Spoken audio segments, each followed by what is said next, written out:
Kitanya kuat nggak buat istiqomah sholawat? Kitanya kuat nggak buat setiap hari baca sholawat minim-minim 5.000 deh. Bismillahirrahmanirrahim. Alhamdulillahirobbilalamin. Allahumma sholli ala Muhammad wa ala ali Muhammad. Assalamualaikum warahmatullahi wabarakatuh. Halo teman-teman, apa kabar? Mudah-mudahan teman-teman selalu dalam lindungan Allah Subhanahu wa taala. Amin ya rabbal alamin. Alhamdulillah, kali ini aku akan sharing pengalaman sholawat dari teman-teman kita. Tapi sebelumnya seperti biasa, yang belum subscribe di subscribe dulu. Terus jangan lupa juga follow Instagram aku.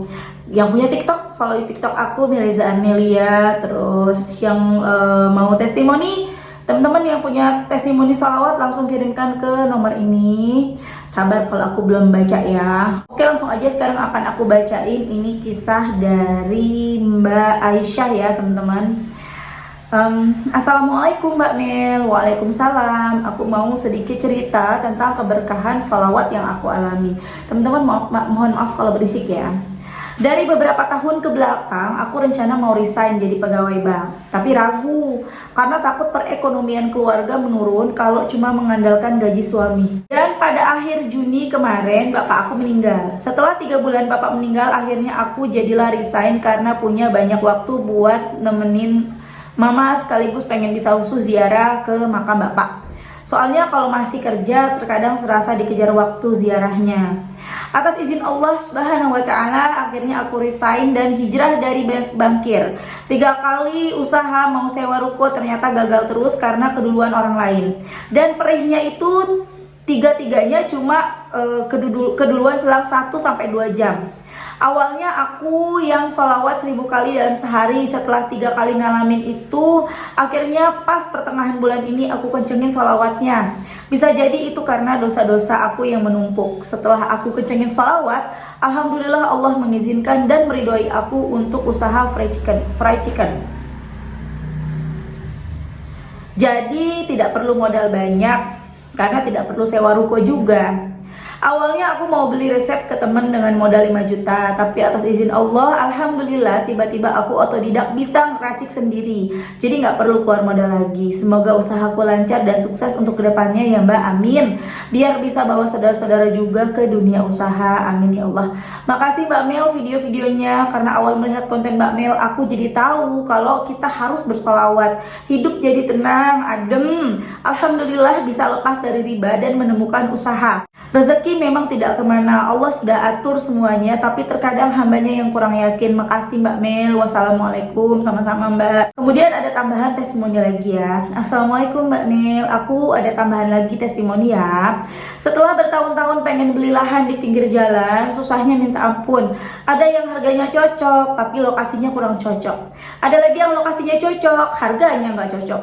Pokoknya perjuangannya luar biasa deh. Dan setelah itu aku lupain sejenak tentang impian itu. Tapi setelah 1 bulan sholawat, alhamdulillah tiba-tiba ada yang nawarin langsung ke rumah tanpa perantara dan langsung cocok. Gak nyangka banget, dulu dikejar-kejar malah susah. Sekarang datang sendiri, alhamdulillah berkah sholawat. Dan gak nyangka juga itu kebeli setelah aku resign dari bank. Penghasilan keluarga menurun tapi aset bertambah. Alhamdulillah sekali Mbak Mel. Waalaikumsalam. Ini dengan Mbak siapa, di mana? Masya Allah, baca sholawat apa? Saya Aisyah dari Majalengka Mbak Mel. Mbak Aisyah, namanya mau disamarin nggak? Aku tanya gitu kan. Awal saya nemuin channel Mbak Mel itu bulan November akhir. Saya langsung aja mendawamkan awalnya sholawat Jibril 1100 kali setiap habis sholat fardu. Sekarang paling baru bisa sampai 5.000 kali sholawat Jibril ya teman-teman. Sehabis Isya baca Sajaratul Nuqut yang Allahumma sholli ala Sayyidina Muhammad wa ala ali Sayyidina Muhammad, itu Sajaratul Nuqut 400 kali tiap habis Isya. Aku ngomongnya kecepatan ya? Nggak apa-apa, nggak usah juga Mbak Mel. Semoga menjadi inspirasi untuk teman-teman yang lain, terutama bankir. Karena saya yakin banyak yang pengen hijrah juga tapi masih takut kekurangan. Karena saya sendiri pun perlu banyak waktu dan dukungan sampai benar-benar yakin kalau rizki bukan hanya gaji semata. Berasa mimpi dibalas Mbak Mel, Masya Allah. Masya Allah ya teman-teman, itu tadi testimoni dari Mbak Aisyah di Majalengka. Majalengka tuh kampungnya ayahku loh Mbak. Ayahku tinggal di Cirebon, bukan ayahku tinggal. Ayahku itu kampungnya di Cirebon, tepatnya di Bongas, Kabupaten Majalengka kalau nggak salah ya. Kalau satunya lagi, kalau kakekku itu kalau nenekku di Bongas, kalau kakekku di Garawangi. Ada nggak ya rumahnya di situ? Tapi aku jarang ke sana, apalagi sekarang tinggalnya di Kalimantan, jarang banget. Nah, teman-teman, masya Allah banget ya, memang benar rezeki itu tidak hanya berupa gaji. Ya, rezeki itu pokoknya udah Allah yang ngatur deh. Kalau emang kita udah berniat untuk berhijrah, insya Allah ada jalannya teman-teman. Misalnya nih teman-teman yang biasanya pinjol, biasanya kalau mau usaha kredit, biasanya kalau mau usaha modalnya boleh ngutangnya udah gitu riba lagi ya. Habis gimana kalau nggak begitu, nggak bisa. Kalau teman-teman mau bener-bener coba berubah, bisa. Allah pasti tuntun kita, Allah pasti bantu kita, tapi kitanya sabar. Kitanya kuat nggak buat istiqomah sholawat? Kitanya kuat nggak buat setiap hari baca sholawat minim-minim 5.000 deh seperti Mbak Aisyah?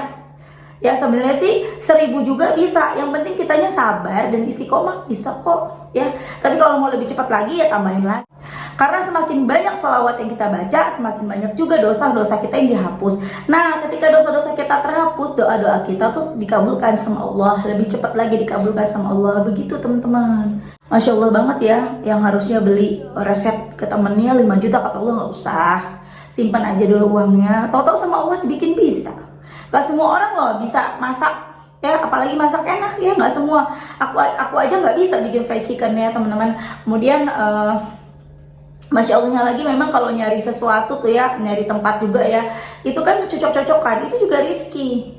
Tiba-tiba ketika nggak kita kejar, tiba-tiba datang. Makanya teman-teman, aku selalu bilang ketika kita bersolawat, jangan ngejar hasil, tapi fokus ke ampunan aja. Aku baru aja jawab DM kan, di situ dibilang, apa dosaku banyak ya Mbak sampai doaku nggak dikabulkan? Aku udah baca, tapi kok belum dikabulkan? Nah itu tadi, ketika kita menunggu hasil, mana nih kok belum dikabul? Ya nggak dikabul-kabul, lama. Kayak kita lagi nabung, kalau kita tungguin kapan penuhnya, ya makanya nabung gak usah dihitung.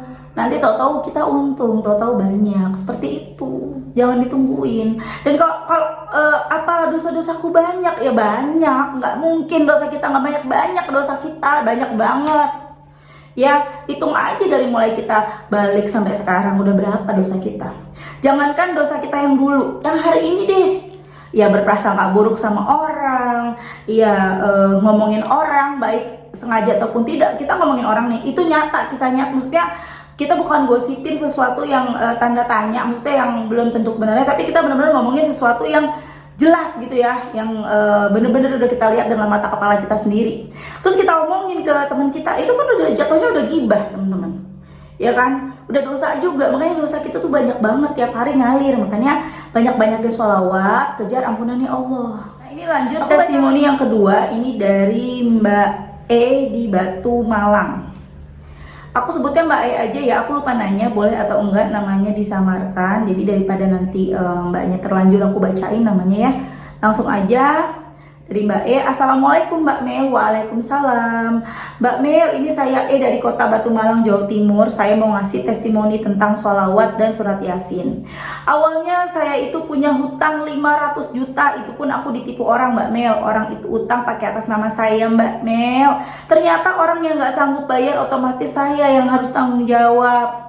500 juta itu udah sekalian bunganya Mbak Mel, kalau dihitung-hitung pokoknya mungkin 250 juta utangnya. Waktu itu saya sangat depresi, yang pinjam uang pakai atas nama saya itu minggat, tapi dalam hati kecil saya, ya Allah, salah apa aku ini? Setelah saya ingat-ingat, saya melalaikan kewajiban saya sebagai seorang muslim, begitu zolimnya saya kepada Allah. Terus saya melihat video TikTok Mbak Mel, saya coba melakukan sholat 5 waktu, terutama yasin Mbak Mel. Begitu Allah maha besarnya, saya pun ditolong sama adiknya bapak meminjamkan sertifikat untuk diajukan di bank untuk membayar pokok tanggungan yang dibawa kabur teman saya. Dan alhamdulillah walaupun gak semua, tapi sudah ada titik temunya dan gak berlarut-larut dalam masalah ini. Terima kasih ya Mbak Mel atas viti-vitinya. Mungkin dari viti-viti Mbak Mel jembatan untuk saya bertaubat dan tak akan mengulangi kesalahan yang kedua kalinya. Sehat terus Mbak Mel, amin. Waalaikumsalam Mbak E. Baca salawat apa?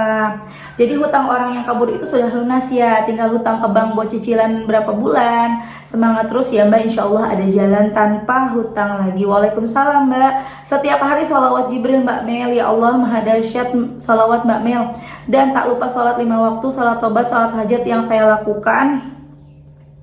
Alhamdulillah hutang orang yang tadi dibawa kabur tinggal sedikit mbak, soalnya anggunannya kurang, tapi alhamdulillah hati ini sudah tenang, nggak kayak kemarin-kemarin. Pokoknya bersyukur banget mbak, dan terima kasih kepada Mbak Mel selalu bikin video-video yang menginspirasi.